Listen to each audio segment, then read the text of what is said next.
Seja bem-vindo, é um prazer novamente ter você aqui. Nós vamos estudar na aula de hoje o tema da lei penal no espaço, trazendo a questão da extraterritorialidade da lei penal. Extraterritorialidade condicionada, extraterritorialidade incondicionada, a hipercondicionalidade da extraterritorialidade. E tudo isso nós vamos ver baseado na doutrina atual, doutrina moderna, doutrina que é selecionada para as bancas de concurso, tanto concursos públicos quanto da prova da OAB. Vamos verificar a cada tema jurisprudências correlatas, jurisprudências que foram utilizadas em relação a casos concretos, e aí estão sendo pontuadas nos slides, e a cada passo vou trazendo para você informações acerca de questões de provas, o que é mais cobrado em provas de concurso. Isso para o principal, que é fazer com que você tenha o conhecimento teórico e aliar esse conhecimento teórico a questões práticas do dia a dia. Casos que chegarão ao seu conhecimento, você será capaz de resolver, através do quê? Da teoria do direito penal. Para saber se um determinado caso é crime, para saber se a lei penal brasileira é possível de ser aplicada àquele determinado caso. E a gente vê isso a partir do artigo 5º e o estudo do artigo 7º, territorialidade e extraterritorialidade. Nós vimos nas aulas anteriores a questão da territorialidade, que é a possibilidade da aplicação da lei penal a fatos ocorridos no Brasil. Aplica-se a territorialidade, essa territorialidade ela é temperada, ou chamada também de mitigada ou relativa, em que há exceções. Essas exceções é o que se chama o fenômeno da intraterritorialidade.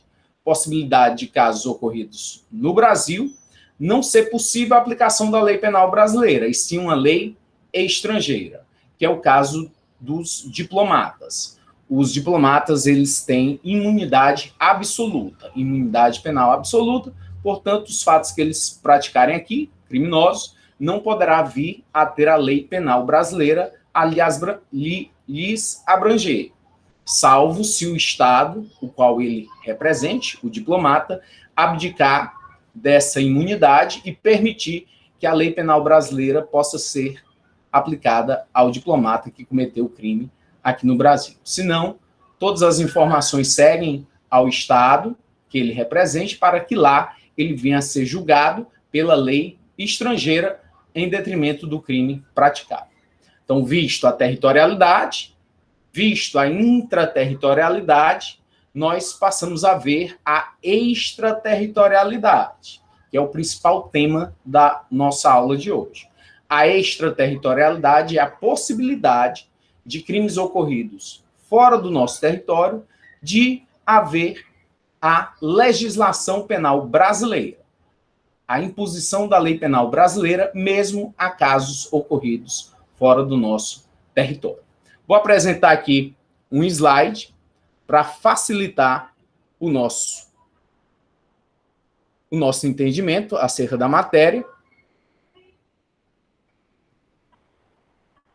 e melhorar a compreensão.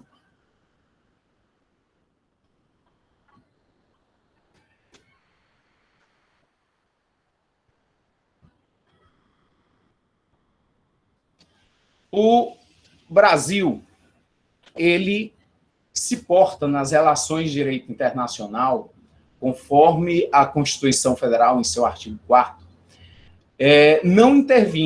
não intervenção em outros países. É por isso que o caso do Rodrigo Goulart é um caso emblemático, que um brasileiro foi preso lá na Indonésia com 6 quilos de cocaína que estavam escondidos dentro de pranchas de surf, e o Rodrigo Goulart foi processado pela lei da Indonésia, e ao final a sentença condenatória teve a punição da pena de morte. O Brasil, ele fez, através de relações diplomáticas, relações internacionais, todos os esforços para que essa pena de morte não fosse aplicada, que ele pudesse ter outro tipo de pena, em detrimento dos direitos humanos. Mas o Brasil não pôde intervir a ponto de fazer com que a sua lei penal fosse aplicada àquele caso. O Brasil não iria invadir a Indonésia para buscar o Rodrigo Goulart. Não faria qualquer sentido. As pessoas no Brasil são livres. Todos nós podemos pegar, não querer mais morar no país, e aí a gente vai embora. Quando a gente vai embora, a gente tem que respeitar a lei daquele país, do novo país. Vou morar em Cuba, vou morar na Indonésia, então eu tenho que praticar condutas que não ofendam esse país, que não ofendam as regras estabelecidas nesse país. Porque se eu praticar um fato que é crime lá, eu não posso reivindicar a minha nacionalidade brasileira para que esse crime venha a ser punido conforme a legislação penal brasileira. Algumas possibilidades que isso ocorra, sim, mas essa não é. Um indivíduo que foi para a Indonésia, traficou drogas, cometeu um crime lá de tráfico de drogas, ele é punido conforme as leis desse país. Não estaria tendo, nesse caso específico, a possibilidade de extraterritorialidade, porque o Brasil não iria intervir na Indonésia. Não iria mandar uma força-tarefa de policiais federais para buscar esse indivíduo. Recentemente, o nosso craque, Ronaldinho Gaúcho, se meteu na maior enrascada da vida dele. Ele foi para um evento festivo de um patrocinador e se viu preso em face de um passaporte paraguaio. Passaporte paraguaio. O sujeito quis ter um passaporte paraguaio. O que ele iria conseguir com esse passaporte paraguaio, até hoje eu me pergunto. Tanto ele, Ronaldinho Gaúcho, quanto o Assis, irmão dele, outro craque de bola, menos conhecido, mas eles acabaram presos. E permaneceram um bom tempo presos lá no Paraguai. O que a lei penal brasileira tem a ver com isso? Por que nós vamos aplicar a nossa lei penal brasileira a um crime ocorrido lá no Paraguai? Não tem o menor cabimento. Se ele foi para o Paraguai, ele se comportasse de acordo com as regras de lá, não falsificasse, não usasse um passaporte paraguaio. Não caberia extraterritorialidade. Esse crime não importa para a gente. Se ele cometeu o crime lá, ele tem que responder pelas leis daquele país, vai ser julgado e vai sofrer a punição, a consequência, em detrimento de sua conduta. Não tem lei penal brasileira. Não tem extraterritorialidade. Menino Ney, jogador Neymar, nosso melhor jogador da última década, sem sombra de dúvidas. Agora, foi seduzido por uma moça muito bonita, marcou um encontro com ela, um encontro sexual, e posteriormente, foi acusado de estupro. Ela o acusou de estupro. Aonde? Lá na França. Professor, mas eu vi... Pera lá, os outros dois eu não vi nada não, mas o Neymar, ele foi ouvido aqui no Brasil, ela também. Foi o maior reboliço e o caso foi parar na Justiça Penal Brasileira. Foi competente. Foi, é verdade. Embora tenha ocorrido em país alienígena, em outro estado, em outro país que é a França. O crime ocorreu lá? Sim. Só que foi possível processar ele, fazer a investigação criminal acerca desse caso, em detrimento das condições de procedibilidade, elas terem sido cumpridas. Aí sim, houve essa possibilidade. Professor, quer dizer que então o sujeito que praticou um crime fora do nosso país, é possível que ele venha a responder pela lei penal brasileira, aqui no Brasil. Perfeito. Professor, mas e onde é que eu vejo isso? No artigo 7º do Código Penal. A partir do artigo 7º do Código Penal, a gente verifica os casos em que é possível aplicar a lei penal brasileira, embora o fato tenha ocorrido em outro país. E é o nosso tema. O tema da aula de hoje é a extraterritorialidade. Para que isso seja possível, para que você entenda por completo essa possibilidade, nós vamos ver alguns institutos jurídicos que nos ajudam a entender essa questão da extraterritorialidade, como é a questão da extradição, a questão da detração da pena do artigo 8º, tudo isso a gente vê. Mas você já vai ampliando a sua visão em relação a crimes que ocorrem fora do Brasil, de possibilidade de aplicação ou não da lei penal brasileira.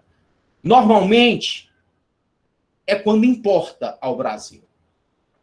Em geral, você vai ter a noção de que esse crime, de alguma forma, acabou por importar a nossa soberania para a aplicação do direito penal, porque aplicar direito penal, punir alguém, é uma força do Estado. É uma imposição de soberania, a aplicação da lei penal. Olha aqui esse caso, que também repercutiu por demais, que foi da Titi, filha do Bruno Galhaço e da Giovanna Embach. Uma blogueira brasileira, mais radicada, com nacionalidade também americana, ela lá no Canadá, ela ofendeu a Titi. A blogueira Day McCarthy, brasileira naturalizada americana, radicada no Canadá, postou um vídeo com ofensas raciais à filha adotada pelo casal, no ano passado em Malawi, na África.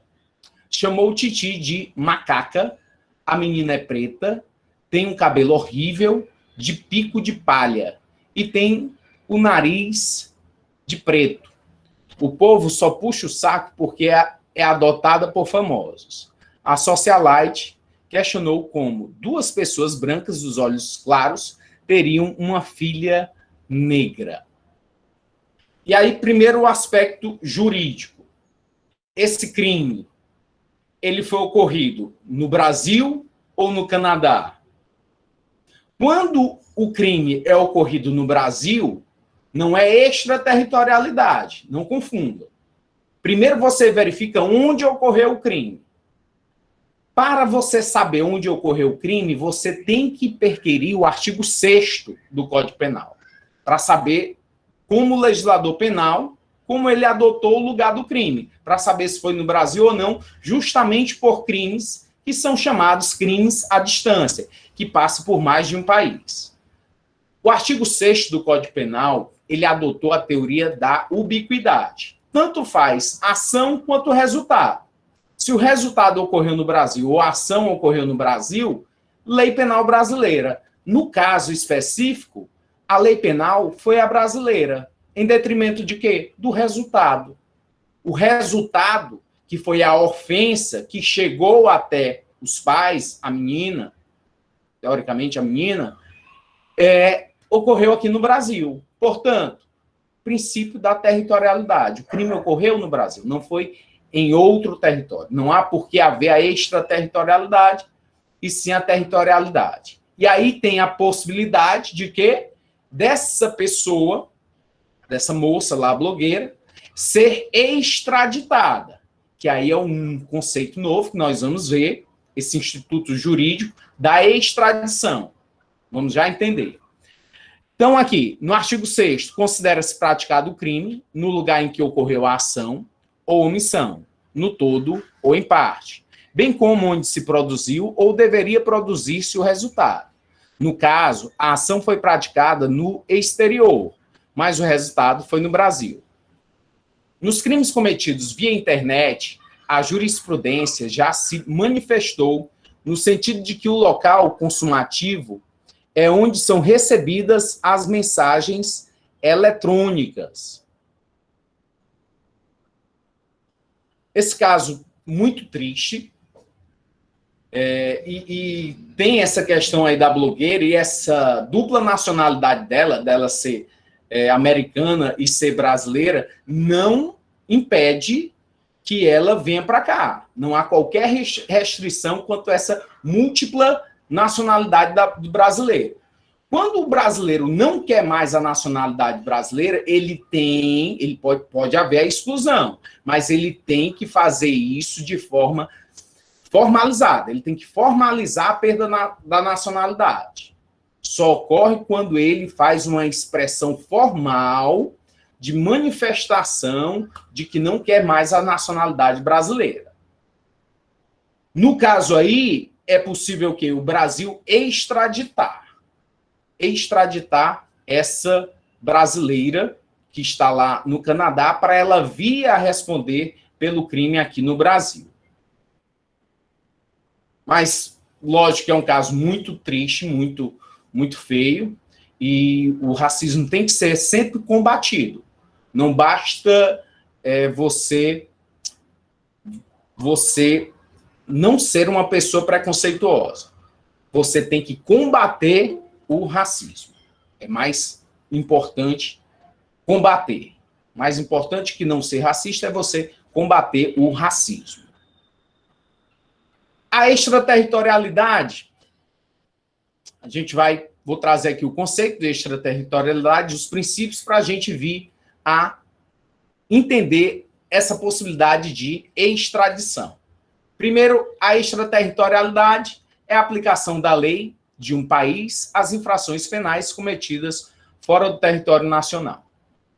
Tem 3 princípios que consagram a questão da extraterritorialidade. Primeiro conceito é o princípio da defesa real ou de proteção. Então, bens jurídicos que necessitam uma proteção especial, eles devem ser protegidos pela lei penal. Então, bens públicos, patrimônio público, são interesses mais que relevantes. A vida, a liberdade de um presidente da República do Brasil são interesses mais que relevantes. E aí o quê? Esses crimes, aonde quer que eles tenham sido praticados, lei penal brasileira. Pelo quê? Pelo princípio da defesa real ou de proteção. Segundo o qual leva-se em conta a nacionalidade do bem jurídico lesado pelos crimes, independente do local de sua prática ou da nacionalidade do sujeito ativo. Esse princípio está previsto na linha A, B, C e C do inciso 1 do artigo 7º, que nós vamos ver. Princípio da personalidade ou nacionalidade, aí você vai ter a personalidade ativa e a personalidade passiva. Corolário da territorialidade, a lei penal do Estado é aplicável a seus cidadãos, onde quer que se encontrem. Sendo assim, o que importa é a nacionalidade do sujeito. É o caso previsto no artigo 7º, inciso 2, a linha B, que nós vamos ver, mas que é de forma condicionada. Alguns pré-requisitos estabelecidos no parágrafo 2º devem estar presentes para essa possibilidade.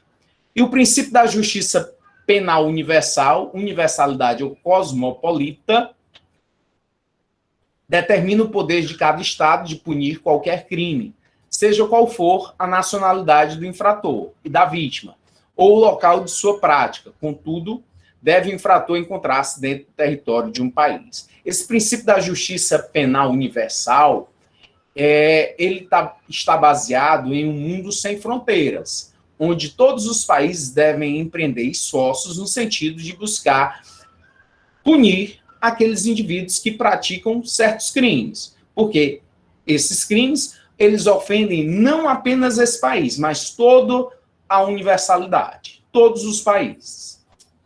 E aí nós vemos um texto, algumas ponderações do artigo 4º da Constituição Federal, que é a independência nacional, a prevalência dos direitos humanos, autodeterminação dos povos, não intervenção, igualdade entre os estados, defesa da paz, solução pacífica de conflitos, repúdio ao terrorismo e ao racismo, cooperação para o progresso da humanidade, concessão de asilo político. Todos esses são princípios que regem as relações de direito internacional do Brasil. É assim que o Brasil diz ao mundo quais são as suas regras de direito internacional.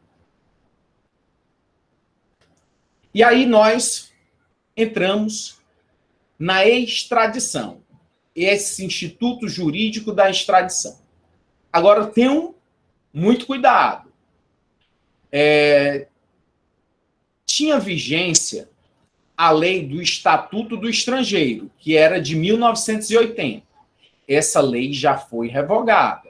Não vão pesquisar de forma incorreta, e se você tiver com algum livro antigo, tenha esse cuidado também, porque o Estatuto do Estrangeiro ele não mais existe, porque foi revogado pela lei de migração. É a Lei 3.445 de 2017. O Estatuto do Estrangeiro ele dispunha de alguns crimes, algumas condutas que eram consideradas como criminosas. E aí, todas essas condutas que não mais estão na lei de migração, vai pelo princípio da continuidade típica, ou seja, muda a topologia, muda a localização do dispositivo penal. Já vimos isso, mas atenção, princípio da continuidade típica, em que, embora o crime tenha sido revogado por uma lei, mas ele continua em outro ordenamento. Tipo, exemplo, uso de documento falso. Se você utilizou um documento falso a fim de entrar em um país, tinha um crime lá no Estatuto do Estrangeiro. Hoje em dia não tem mais, mas esse uso de documento falso, ele continua a ser crime lá pelo 304 do Código Penal. Então, o tipo penal, ele apenas mudou topograficamente a sua localização. Princípio da continuidade típica. Vamos lá. A extradição, ela está conceituada. Aonde? Dentro da lei de migração.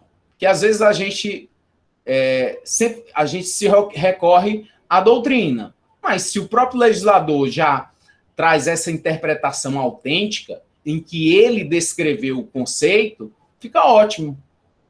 Vamos lá no artigo 81, o que que diz? A extradição é a medida de cooperação internacional entre o Estado brasileiro e outro Estado, pela qual se concede ou solicita a entrega de pessoa sobre quem recai condenação criminal definitiva ou para fins de instrução de processo penal em curso. Então, o que é a extradição? Você tem um país que é soberano, que vai solicitar a outro país que também é soberano o envio, a entrega de uma pessoa que, nesse país, no país que está requerendo, ela já tem uma condenação criminal ou está com prisão decretada em detrimento de crime. Esse o intuito da extradição. Fazer com que um crime não fique impune. Então, um Estado requerente vai solicitar ao outro país que entregue essa pessoa. Como são países soberanos, é uma decisão política. O país entrega ou não entrega. Não é uma colônia, não é uma metrópole e uma colônia, a metrópole mandando que a colônia entregue essa pessoa. Não é. São países soberanos em que há um indivíduo que cometeu um crime, um suposto crime, tem uma decretação de prisão para ela ou já uma sentença definitiva e esse país está solicitando, por via diplomática, essa entrega dessa pessoa, que pode ser um nacional do país ou um estrangeiro que esteja. Não há necessidade de ser uma pessoa que tenha nascido naquele país, não. Nacional ou estrangeiro, é possível essa entrega, essa solicitação. Qual é o órgão que faz essa que requer a extradição? O órgão que requer, o órgão que requer a extradição de um país ou do Brasil? De um país, que nem o exemplo que o senhor está citando aí. Aqui no Brasil, quem faz essa solicitação da extradição é o Ministério da Justiça do Brasil. O Ministério da Justiça é que faz essa solicitação, porque o Ministério da Justiça é quem representa o Brasil nas vias diplomáticas. E aí tem um departamento específico de cooperação jurídica, Departamento de Cooperação Jurídica Internacional, que é sediado na Procuradoria-Geral da República. Então, há esse trâmite burocrático em relação à extradição a partir daí. Mas a gente vai ver como essa extradição ela se procede. Porque uma coisa é o pedido do Brasil para fora e o pedido lá de fora para cá. Tem trâmites distintos. Quando é o Brasil que está pedindo, que eu acredito que essa seja a sua pergunta, é o Ministério da Justiça.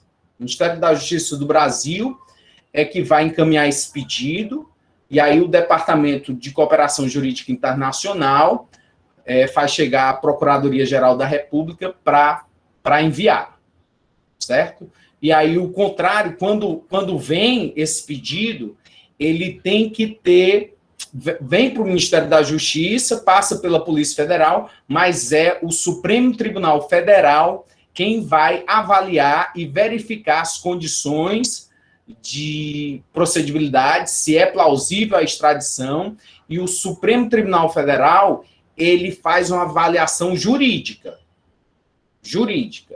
Mas o Supremo faz essa avaliação jurídica, entretanto, quem encaminha é o Poder Executivo, é o Presidente da República através do Ministério da Justiça. E aí, esse encaminhamento acaba também sendo uma questão política.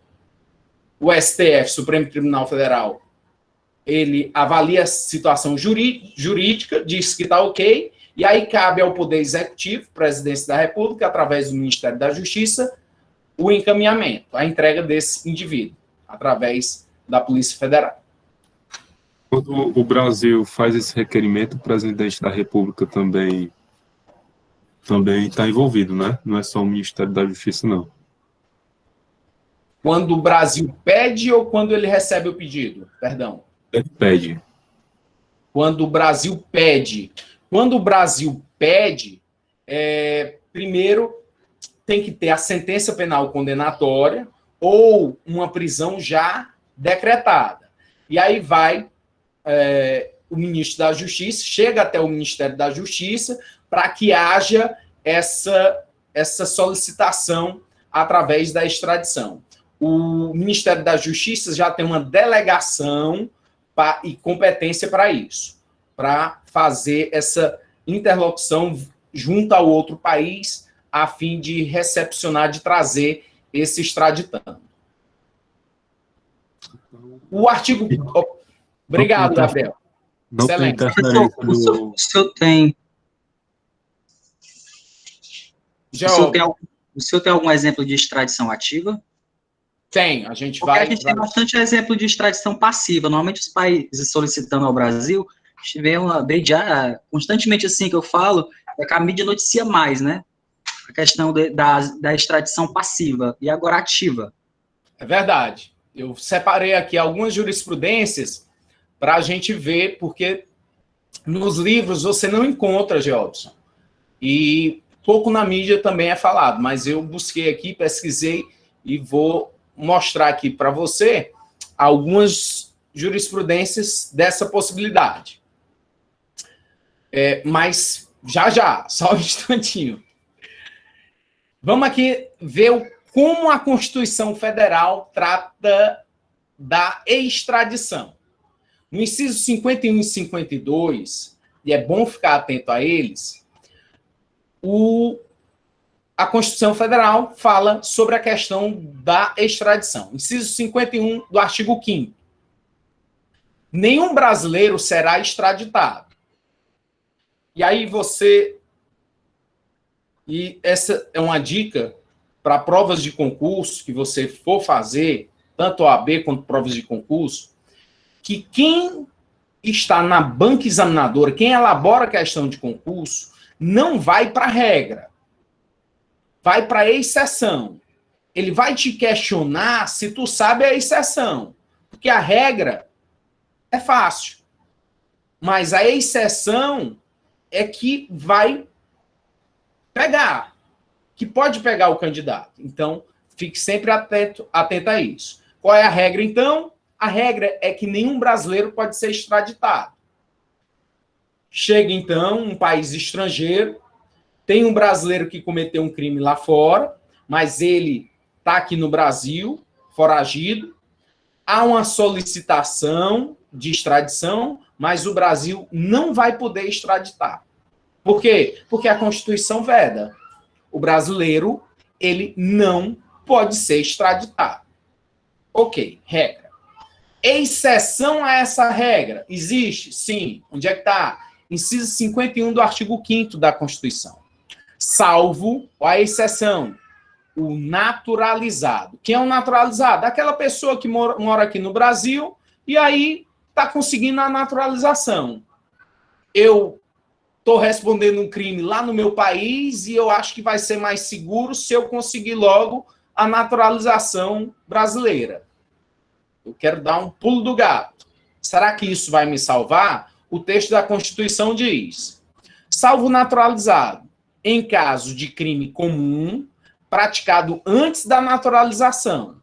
Então, se for de qualquer crime, onde está sendo pedida a extradição, esse crime tem ocorrido antes de você conseguir a naturalização, mesmo assim é possível haver a extradição.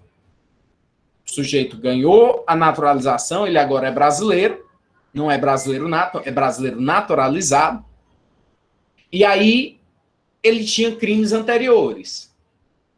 Ele vai ser extraditado, ele pode vir a ser extraditado. Outra possibilidade, ou de comprovado envolvimento em tráfico ilícito de entorpecentes e drogas afins na forma da lei.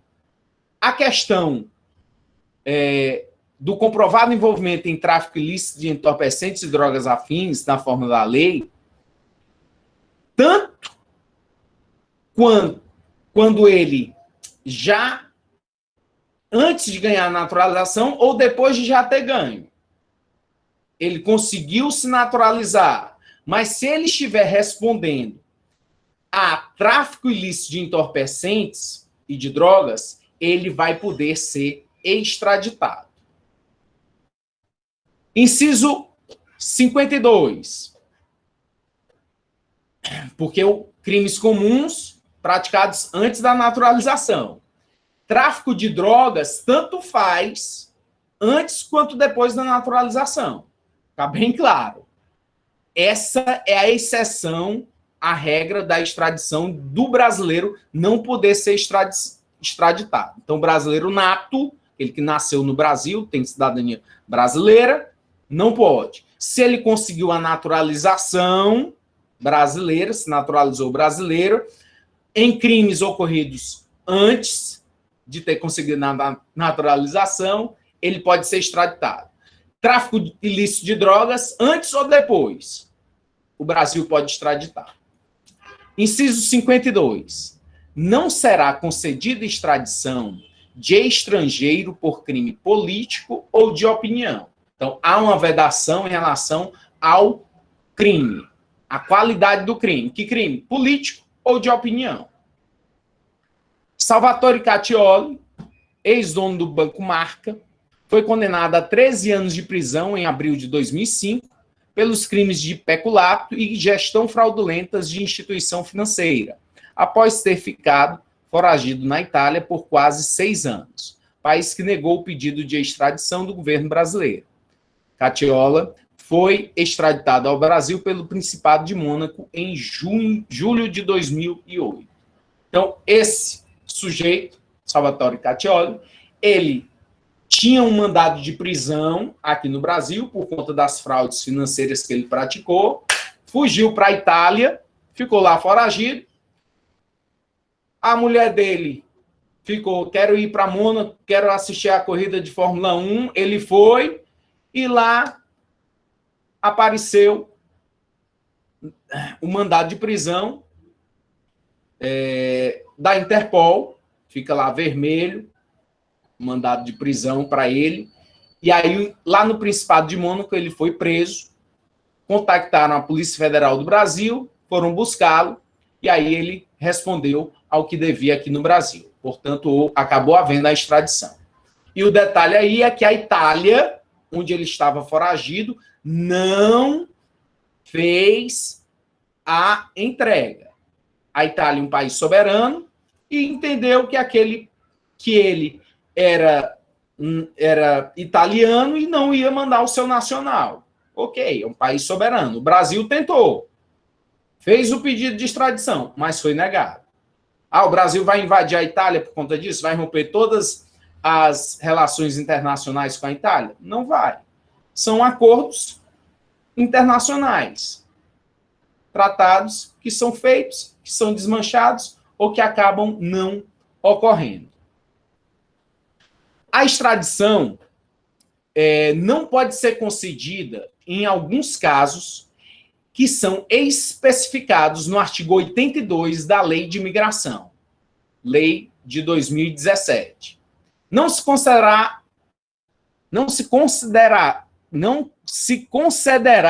a extradição quando? Inciso 1. Vamos lá. O indivíduo cuja extradição é solicitada ao Brasil for brasileiro nato, por conta da Constituição. 2. O fato que motivar o pedido não for considerado crime no Brasil ou no estado requerente. Tem que ser crime lá e tem que ser crime aqui. Crime aqui. A dupla punibilidade. Princípio da dupla punibilidade. Ou da dupla tipicidade. Tem que ser crime lá e tem que ser crime aqui. 3. O Brasil for competente, segundo suas leis, para julgar o crime imputado ao extraditando. Então, se o crime, vamos supor que é um tráfico de drogas, ele pegou a droga aqui, estava traficando para outro país, e aí o país está pedindo a extradição dele. O Brasil, não vou extraditar, questão política, eu vou fazer cumprir a minha lei, porque esse crime aqui, que esse país está requerendo ele, através da extradição, eu sou competente para processar e julgar. Ele vai ser processado por tráfico de drogas aqui mesmo. 4. A lei brasileira impuser ao crime pena de prisão inferior a 2 anos. Então, você vê a cada crime, se o crime tiver a pena inferior a 2 anos, não pode extraditar. Por quê? Porque é um crime que não é grave. Se tem uma pena que não passou de 2 anos, é um crime de menor potencial ofensivo, não é grave. Não vai extraditar o sujeito. 5. O extraditando estiver respondendo a processo ou já houver sido condenado ou absolvido no Brasil, pelo mesmo fato em que se fundar o pedido, para não haver o quê? O bis in idem, a dupla punição. Já que ele respondeu o processo, já foi absolvido ou já cumpriu pena aqui, não tem mais como mandar ele para lá. 5. A punibilidade estiver extinta pela prescrição, segundo a lei brasileira ou a do Estado requerente. Prescrição é uma causa de extinção da punibilidade prevista lá pelo artigo 106 do Código Penal, em que o tempo passou, o Estado não agilizou, não trouxe os seus organismos, polícia, Ministério Público, Judiciário, para fazer com que o indivíduo viesse a ser punido, e agora quem vai ser punido? É o Estado, em não poder aplicar a punição, em não poder exercer seu ius puniendi, seu direito de punir o sujeito, por força do decurso do tempo. 7. O fato não constituir crime político. O fato constituir crime político ou de opinião, conforme a Constituição, inciso 52, artigo 5º. Inciso 8. O extraditando tiver de responder no estado requerente perante tribunal ou juízo de exceção. Tribunal ou juízo de exceção é como se colocasse um tribunal só para aquele caso. vamos ter aqui um juiz só para julgar esse sujeito. Aí não pode. 9. O extraditando for beneficiário de refúgio, nos termos da Lei 9.474, de 1997, ou de asilo territorial. Você vê aí a imagem do Abadia, Juan Carlos Ramírez Abadia. Esse indivíduo, ele é colombiano, chegou ao Brasil através da costa cearense, lá por Morro Branco, dentro de um submarino, ele e a esposa. A Polícia Federal começou a investigar a situação de muitos colombianos virem aqui para o Ceará, uma quantidade que não se justificava, e sempre visitando um casal. Fizeram escutas, e aí em uma das conversas interceptadas, porque o Abadia sempre mudava muito de chip, conseguiram gravar a voz dele. Levaram para a Interpol, lá nos Estados Unidos, mostraram para vários latinos presos, e um deles disse, olha, esse daqui é o Abadia, ele matou toda a minha família, então essa voz é dele. E aí descobriram que era ele. Começaram a fazer um monitoramento em relação à pessoa dele, e ele acabou preso lá em São Paulo. O crime dele, lá nos Estados Unidos, 300 assassinatos,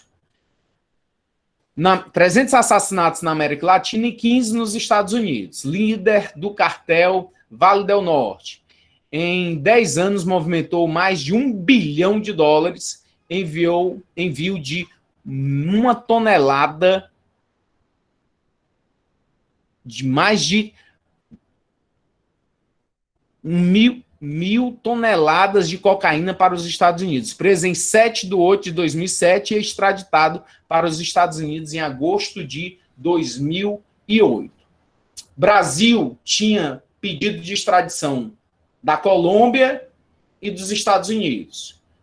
Como o Brasil é uma questão política, o Brasil resolveu entregar para os americanos, em face das relações que nós temos internacionais, de acordos internacionais com os americanos, de experiências em relação às polícias. Tudo isso facilitou para o envio e até pela segurança do próprio Abadia.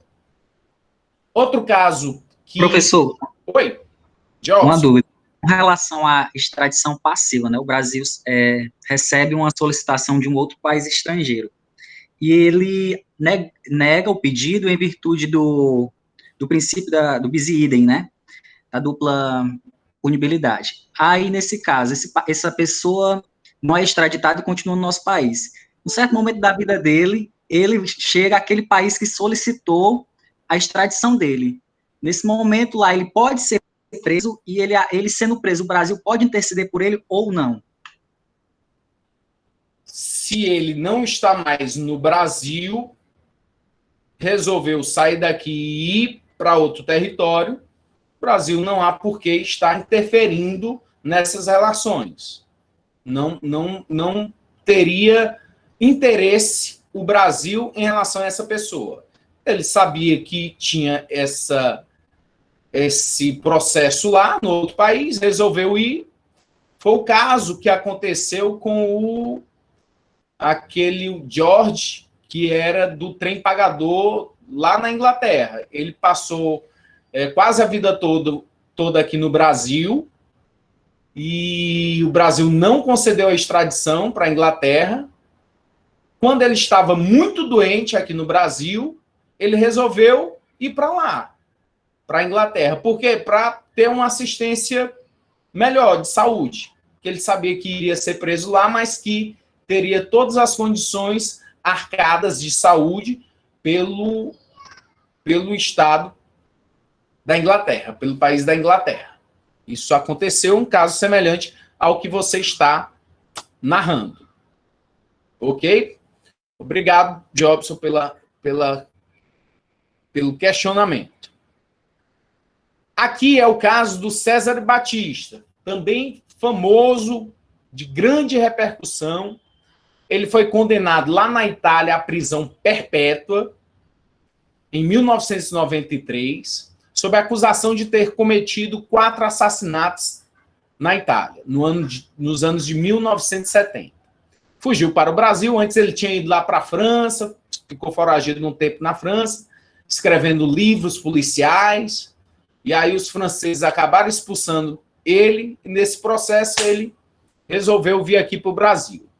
E aí fugiu para o Brasil, houve pedido de extradição pela Itália em 2007, recebeu o status de refugiado político, e aí em 2007, quando houve esse pedido, o Supremo Tribunal Federal começou a analisar a procedibilidade, se era realmente, se atendia todas as condições, essas que nós vimos em relação a não se poder extraditar o indivíduo. O Supremo Tribunal Federal deu um ok, disse, olha, em relação à questão jurídica, está tudo ok, ele pode ser extraditado, esse crime que ele cometeu não é um crime político. Ou se é um crime político, está em conexão com crimes comuns, o que dá a possibilidade de extradição. E aí coube a quem? Ao Poder Executivo, presidente da República, através do Ministério da Justiça, que à época era o Tarso Genro, e o presidente Lula. E aí, no último ato do governo Lula, ele disse, não vou extraditar em face do César Batista ter, sim, cometido um crime político. E isso foi em 2010. E aí passou-se o tempo. Em 2018, 13 de dezembro de 2018, teve uma ordem de prisão expedida pelo Supremo Tribunal Federal, o ministro Fux, tendo sido assinado no dia seguinte pelo presidente Michel Temer o decreto de extradição do Batista. Então, em dezembro de 2018, pronto, pode ir, vai-se embora. Vá lá, meu amigo, vai responder por sua prisão lá na Itália. E aí o que ele fez? Fuga para a Bolívia. Mais uma fuga na vida dele. Lá na Bolívia, ele foi capturado. O presidente Evo Morales pegou e disse, precisa nem de extradição não, vou expulsar ele de imediato, tem processo nenhum. Mandou ele lá para Itália para ele responder. Então, capturado em 13 de janeiro, na Bolívia, César Batista foi extraditado diretamente para a Itália e enviado para uma prisão de segurança máxima na Sardenha. Aí, no caso, o César Batista, ele ainda quis lá na Itália os requisitos das condições aqui do Brasil, da extradição, mas ele não tem conseguido, ele tem perdido lá e a condenação dele, a prisão perpétua, está mantida. Porque se tivesse sido o Brasil quem tivesse enviado ele, extraditado ele, e não a expulsão da Bolívia, ele teria, através do acordo internacional que o Brasil celebra, alguns pré-requisitos. Porque o Brasil não o entregaria com a condição de ele vir a ter uma pena perpétua. Não caberia. O máximo de cumprimento de pena aqui no Brasil, desde 2019, são 40 anos. Então, no tratado de extradição, o Brasil diria, olha, ele vai, mas não pode ser punido com uma pena superior a 40 anos. Então, esse período de tempo aqui no Brasil que ele teve preso, aguardando a extradição, tem que ser computado.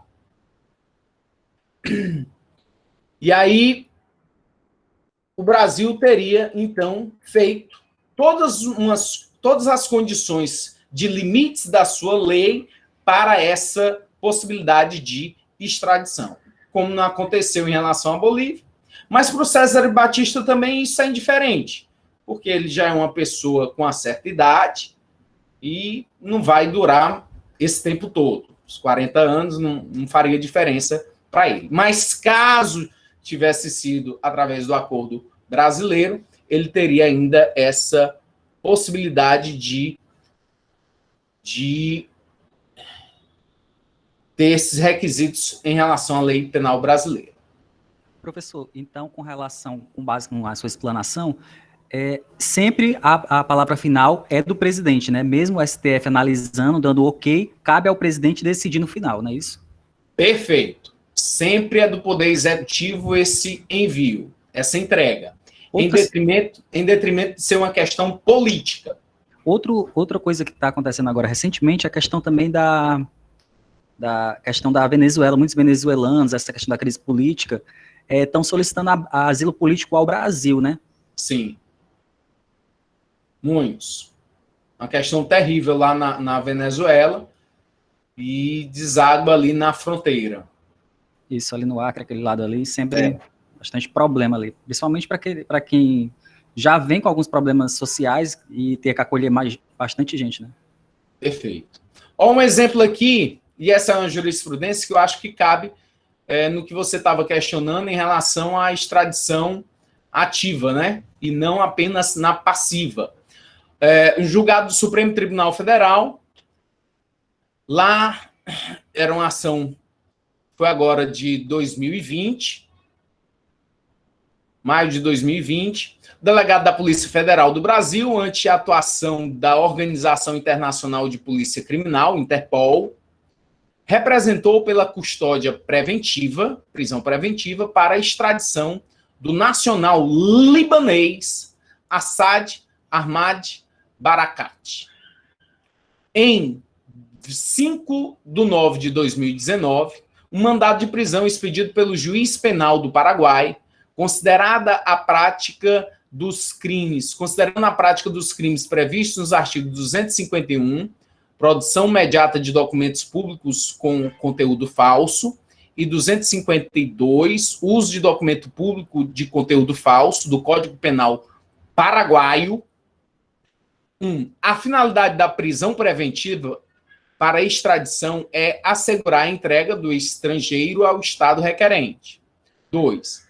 Não caracterizam obstáculo a entrega o matrimônio do extraditando com brasileira e a existência de filhos. Verbete da súmula 421 do Supremo Tribunal Federal. Então, antigamente, quando o sujeito tinha filhos brasileiros ou era casado com brasileira, isso inviabilizava a extradição.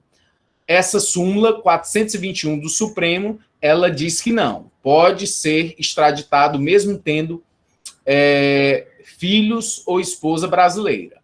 3. Considerada a contenciosidade limitada do processo de extradição, não cabe analisar teses da defesa concernentes ao mérito da acusação. 4. A extradição pressupõe a dupla previsão legal, no Estado requerente e no Brasil. Uma vez observados os requisitos legais, cumpre reconhecer a possibilidade de entrega do extraditando, cabendo ao chefe do Poder Executivo, presidente da República Nacional, o ato definidor, extradição deferida. Então, você visualizou que o Paraguai pediu a extradição de um libanês que estava aqui no Brasil, que cometeu crime lá no Paraguai, e o Supremo Tribunal Federal deu ok. Disse, tá deferido. A defesa alegou, não, mas ele tem filhos, tem a esposa, são brasileiros. Não, isso daí não impede não. Súmula 421. Pode enviar ele. E aí o presidente está apto a fazer essa entrega do libanês ao país do Paraguai para que eles possam exercer seu ius puniendi e punir esse libanês. Tem outros dois institutos que estão na lei de migração. É a deportação e a expulsão. Só para a gente ampliar aqui conhecimento. O que é o caso da deportação e expulsão? Não precisou mais nem a doutrina. O próprio legislador, interpretação autêntica, já te diz o que é a deportação e o que é a expulsão. Vamos ao texto da lei, artigo 50 da lei de migração, deportação. A deportação é medida decorrente de procedimento administrativo que consiste na retirada compulsória de pessoa que se encontre em situação migratória irregular em território nacional. A doutrina é a retirada coercitiva de um estrangeiro do país, em hipótese específica de quem adentrou ou está no país de forma irregular. A natureza da deportação é a de regularizar a situação. Então, você tem a extradição, a deportação e a expulsão. O que é a deportação? Documentos irregulares. Se você é estrangeiro e está com documento irregular no país, você vai ser deportado. O Ministério da Justiça, através da Polícia Federal, vai haver a deportação. Professor, Extradição, já vimos. E agora vamos para a expulsão. Oi?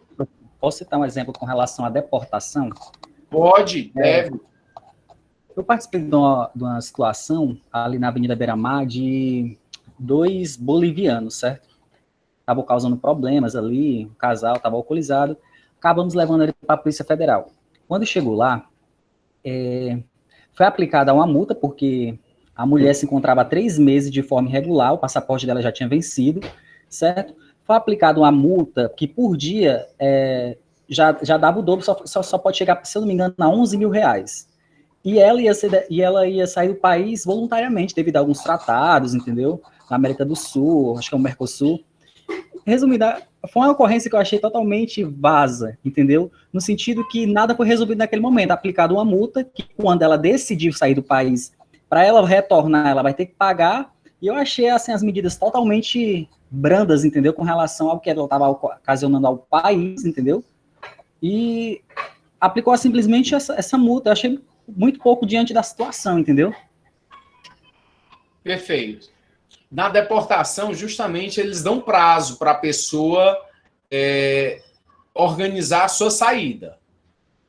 A Polícia Federal ela tem essa autonomia de dar um prazo, e aí, depois desse prazo, a pessoa vai embora, com a possibilidade de retorno ao Brasil. A pessoa foi deportada, mas aí regularizou a situação, é possível que ela volte, não há empecilho.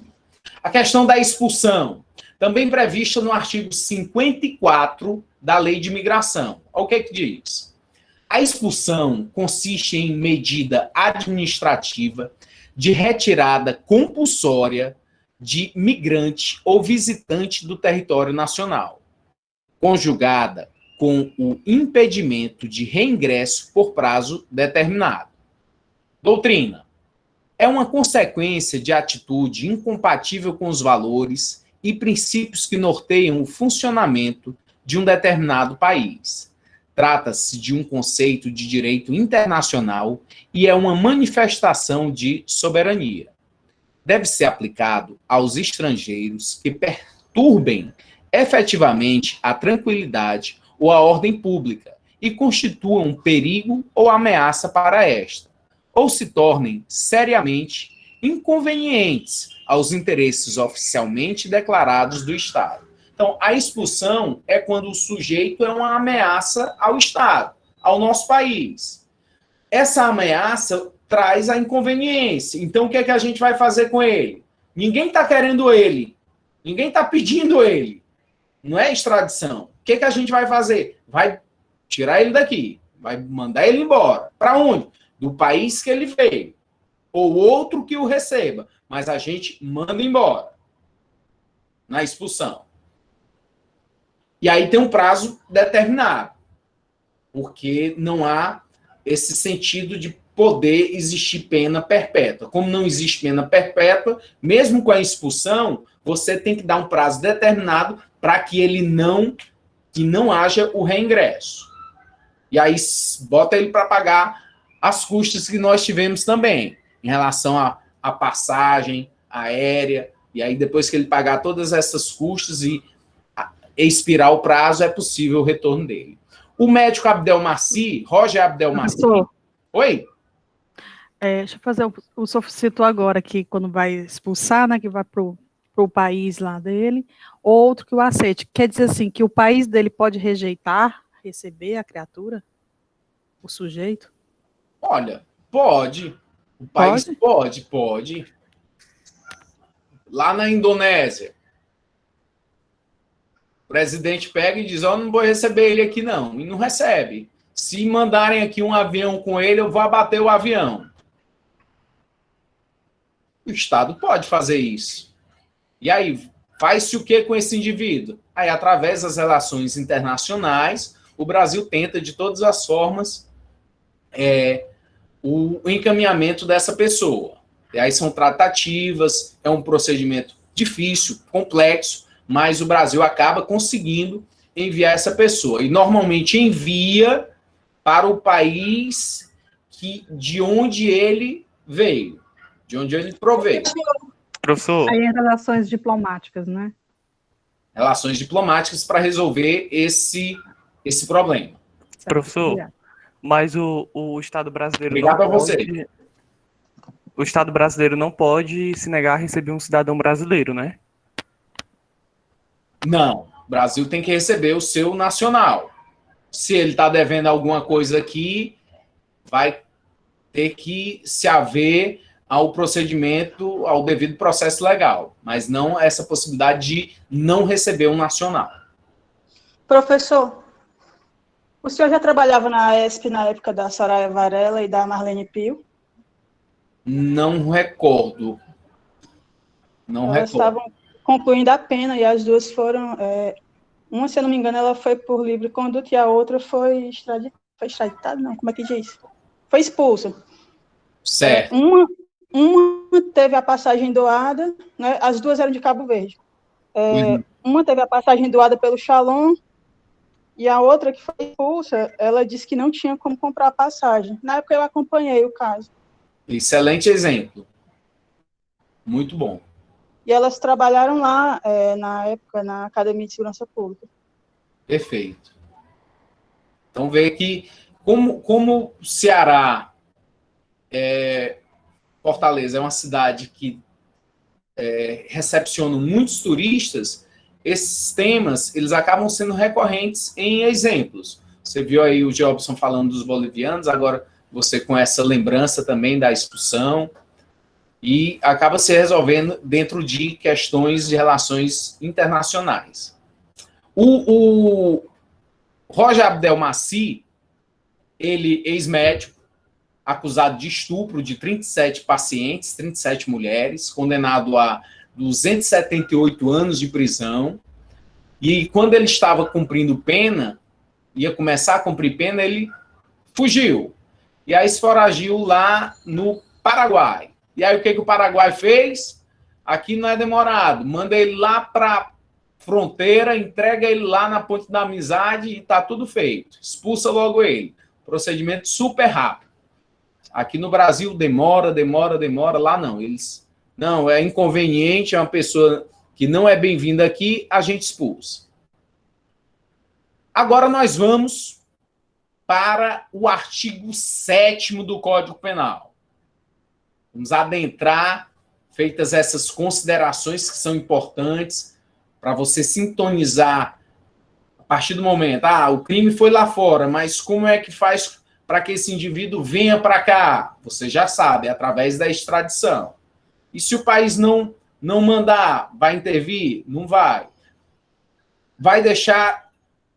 Pode haver a continuação do processo aqui, penal, no Brasil? Pode. Aí termina o processo criminal, mesmo o sujeito estando lá fora, tem aqui a execução da pena para ele cumprir. Na hora que ele chegar aqui no Brasil, aí há o cumprimento. Mas vamos entender isso tudo a partir aqui do...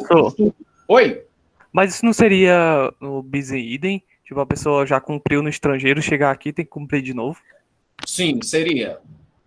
Ele não pode, a partir do artigo 8º do Código Penal, que até está na tela, a pena cumprida no estrangeiro atenua a pena imposta no Brasil pelo mesmo crime, quando diversa, ou nela é computada quando idêntica. Se houver a computação da pena que foi cumprida lá no estrangeiro, ou se aí computou, aí não tem mais nada aqui no Brasil para ele cumprir. Aí não tem, seria um bis in idem. Tipo aí do inciso 1 à linha A, só para a gente trabalhar com a sua pergunta. Ficam sujeitos à lei brasileira, embora cometido no estrangeiro. Inciso 1, os crimes. A, contra a vida ou a liberdade do presidente da República. Então, dentro do seu exemplo, O presidente da República do Brasil foi assassinado lá no Japão.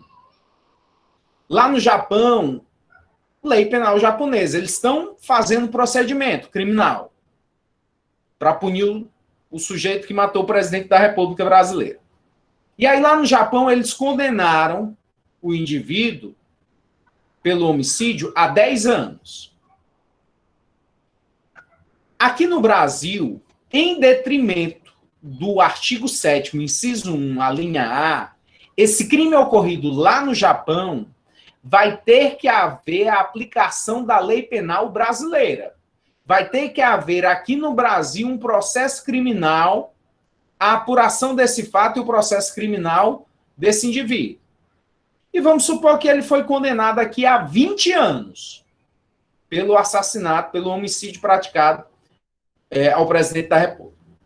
10 anos no Japão, 20 anos aqui. Quando ele terminar lá no Japão de cumprir a sua pena, o que vai acontecer? Vai ter um pedido de extradição feito pelo governo brasileiro. Pedido de extradição ao Japão. O Japão vai ter que enviar ele? País soberano, pode ou não enviar. Se o Japão resolver enviar esse indivíduo que está com pena em detrimento desse homicídio praticado aqui no Brasil de 30 anos, quando ele vier para cá, essa pena vai ser computada. Os 10 anos que ele cumpriu lá no Japão vão ser computados desses 30, já que as penas são idênticas, são penas privativas de liberdade. E aí não vai haver bis em idem. Por quê? Porque os 10 anos que foram cumpridos lá no Japão, eles vão ser descontados, vão ser computados da pena aplicada aqui no Brasil. Então, você está já com algumas informações super importantes. Primeira informação importante é que se o crime é cometido lá no exterior, independente de haver processo criminal ou não lá, independente de haver apuração lá ou não, do sujeito ser absolvido ou condenado lá, o Brasil vai ter que implementar todos os esforços para sujeitar esse indivíduo que praticou o crime à lei penal brasileira. Primeiras informações. E a segunda informação que você já tem é que, para não haver o bis em idem, tem um artigo 8º. A pena, como é idêntica, ela é computada. O que são penas não idênticas? Imagina que lá no Japão, para nós compreendermos o artigo 8º, imagina que lá no Japão, esse homicídio do presidente da República Brasileira acabou trazendo uma punição de multa. Ele foi punido com a pena de multa, pecúnia, dinheiro. Mas aqui no Brasil, não. Foi privação de liberdade. Então, as penas não são idênticas. Não são penas, são penas diversas. Um é privativo de liberdade, a outra é multa. E aí o juiz daqui, quando esse indivíduo chegar no Brasil para cumprir a pena, o juiz vai ter que abater, vai ter que trazer uma atenuação da pena em detrimento dele ter pago essa multa. Então o juiz vai ter que ter isonomia, equidade, igualdade em relação a essa interpretação dessa pena de multa ser abatida na pena privativa de liberdade que foi imposta aqui no Brasil. Você não precisa saber lei penal do Japão, nem mesmo a lei penal do Paraguai, que nós vimos até há pouco 2 artigos da lei penal paraguaia. Nem de Suriname, nem da Indonésia, não precisa. O que você tem, de fato, que saber é a lei penal brasileira. Essa é a única que você será cobrado.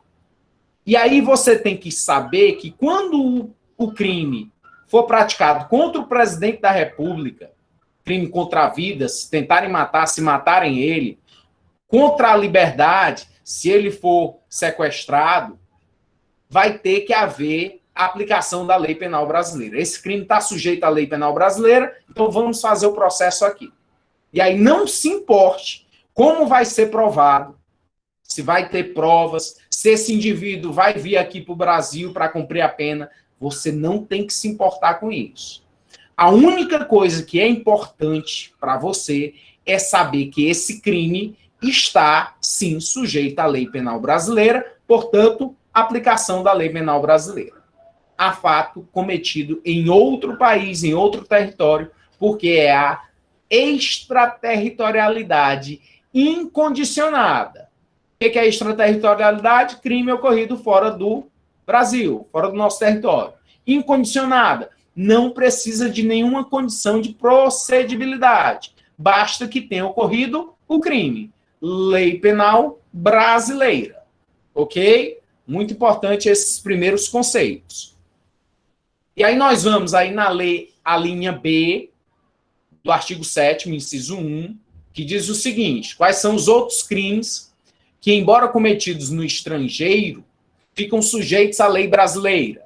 B, contra o patrimônio ou a fé pública da União, do Distrito Federal, de Estado, de território, de município, de empresa pública, sociedade de economia mista, autarquia ou fundação instituída pelo poder público.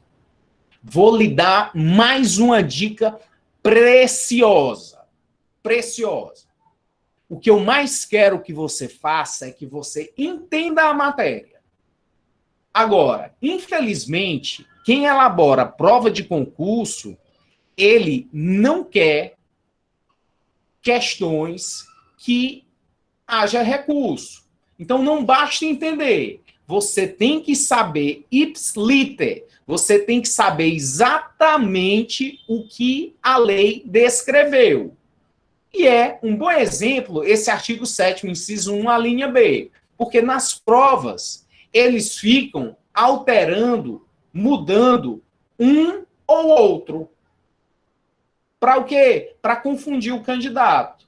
Então, eu sei que não é muito legal você decorar uma lei, mas esse artigo 7º, inciso 1, a linha B, você decore.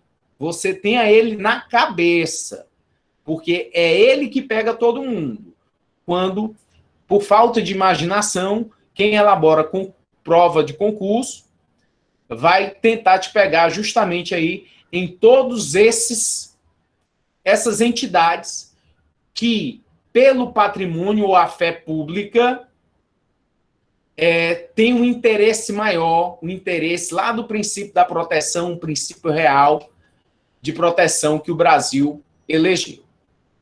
C, contra a administração pública por quem está a seu serviço. D, de genocídio, quando o agente for brasileiro ou domiciliado no Brasil. Parágrafo 1º. Nos casos do inciso 1, o agente é punido segundo a lei brasileira, ainda que absolvido ou condenado no estrangeiro. Então, é a extraterritorialidade incondicionada, sem condição alguma. Basta que haja o crime. Quem está te dizendo isso? Parágrafo 1º. Não importa se ele foi absolvido, se houve processo lá e ele foi absolvido. Não importa se ele cumpriu a pena lá no estrangeiro. Ele vai ter que vir aqui e responder pelo crime. Se tem punição a ser cumprida, já que o artigo 8º, não foi suficiente a computação da pena lá a do Brasil, a que foi imposta no Brasil. Ainda tem pena a cumprir. Ele vai ter que cumprir. Extraterritorialidade incondicional. Aí você tem o exemplo. O notebook do prefeito de Fortaleza, ele estava lá no hotel, em Miami, e furtaram esse notebook. De quem era o notebook? Era dele ou da prefeitura? Tinha o tombo da prefeitura, tombo da prefeitura. Então, isso é um patrimônio? É um patrimônio do município? Sim. Mas não foi em Miami? Lá nos Estados Unidos? Mesmo assim, é lei penal brasileira? Perfeito. Por quê? Por conta do artigo 7º, inciso 1, a linha B. Crimes contra o patrimônio de município. E aí, independe de qualquer coisa. vai ter que haver uma investigação, um processo criminal e a punição desse sujeito, independente da nacionalidade dele, se é um brasileiro, se é um estrangeiro. É a extraterritorialidade incondicionada. Professor, pode ser, por exemplo, um crime contra o patrimônio, sei lá, um consulado, porque existe bastante protesto quando tem relação a algum movimento político, entendeu? Normalmente nos países, aí o pessoal sempre costuma ir para os consulados para protestar. No consulado, se furtarem um cofre do consulado, é patrimônio da União, é um patrimônio de todos nós. Furtos, um pequeno furto, qualquer coisa que seja furtado lá da Embaixada Brasileira, sendo um patrimônio da União, é possível a aplicação da lei penal brasileira. Professor, e o que é que significa a fé pública da União? Fé pública da União. Existem crimes que são em relação à fé pública, tipo uma falsificação de documento público, uma falsificação de moedas. É a fé pública, é o engodo, é enganar a fé pública da União, dos Estados, Distrito Federal e assim por diante. O Gabriel está fazendo um questionamento, tem aquela pessoa, aquele cara que atacou a instalação do Porta dos Fundos e fugiu para a Rússia. Acho que está rolando essa extradição, possivelmente.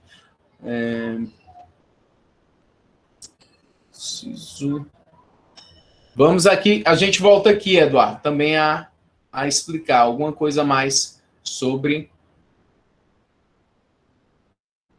esses. Aqui um julgado bem da fé pública. Excelente aqui para nortear essa questão da fé pública, para ficar mais evidente. Esse julgado é do Superior Tribunal de Justiça. Davi Moinho era vice-presidente para assuntos da América Latina no Banco BSI. Atuou na constituição de offshores em paraísos fiscais, na abertura de contas bancárias em nome dessas offshores, na justificação de operações financeiras ilícitas, no fornecimento de informações falsas ao setor de compliance e na operacionalização de investimentos e outras formas de dissimulação e ocultação dos valores ilícitos oriundos de crimes de corrupção que motivaram a celebração de contrato entre a Petrobras, nossa Petrobras, que é o quê? Uma sociedade de economia mista.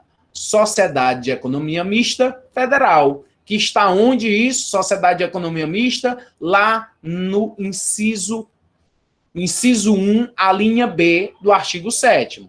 Como a Petrobras é uma sociedade de economia mista, é possível que extraterritorialidade incondicionada. Então, a Petrobras fez esses contratos, né? Ele fez esses contratos ilícitos com a Compagnie Beninois de hidrocarburos, sal, para aquisição pela primeira de 50% dos direitos de exploração de gás e petróleo de campo petrolífero na costa do Benin. 2. O delito de lavagem de dinheiro em prejuízo da administração pública brasileira, ainda que tenham se realizado exclusivamente no estrangeiro, subsiste a competência do Poder Judiciário brasileiro para processar e julgar os fatos, a teor do artigo 7º, inciso 1, a linha B, crime praticado contra a sociedade de economia mista. Todos esses pontos levantados aí no artigo 7º, o inciso 1 e também nós vamos ver o inciso 2, eles vão trazer as possibilidades de extraterritorialidade de forma condicionada, inciso 1, e extraterritorialidade condicionada no inciso 2 e extraterritorialidade incondicionada no inciso 1. E a gente vai buscar ponto por ponto, a linha por a linha, para entendermos especificamente como se comporta. Para o quê? Para você compreender. Não é apenas decorar. Você compreendendo facilita por demais. E aí, chega a um determinado questionamento e você já tem o entendimento. Facilita por demais. Então, quero agradecer imensamente a cada um de vocês e nós vamos prosseguir no artigo 7º na próxima aula. Fiquem atentos, pesquisem, estudem e estou à disposição para dúvidas.